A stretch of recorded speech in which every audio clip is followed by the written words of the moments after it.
Hey everyone, today I've got a wild story that involves international politics, tariffs, and deportations. So let's dive right in. Over the weekend, the US and Colombia barely dodged a full-blown trade war.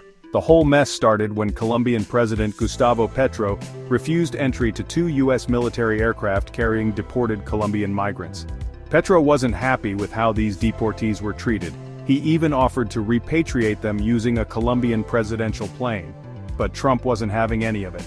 He jumped on his Truth Social platform and threatened to slap tariffs starting at 25% on all Colombian goods, with plans to hike it to 50% the following week. He also didn't shy away from throwing in visa restrictions and travel bans for good measure. Petro hit back by threatening reciprocal tariffs on US goods and stood firm on treating migrants with dignity. He emphasized that there are around 15,660 Americans living irregularly in Colombia right now.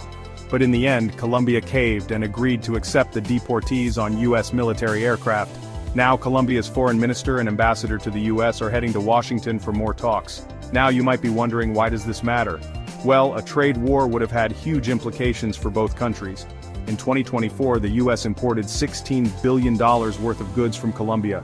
We're talking cut flowers, coffee, crude petroleum, gold, aluminum, bananas, and more.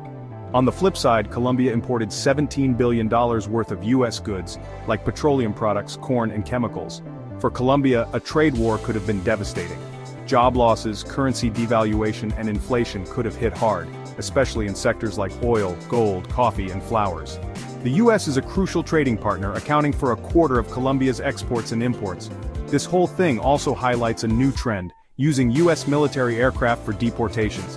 Despite campaign promises to pause deportations, the Biden administration deported over 271,000 immigrants last fiscal year, the highest in nearly a decade. Between 2021 and 2024, 28,635 Colombians were expelled, with nearly half in 2024 alone. Trump's been vocal about immigration, promising the largest deportation operation in history during his campaign. And let's not forget, he has a history of using tariffs as a political weapon, going after countries like China, Mexico, and even Canada. So, here's the big question.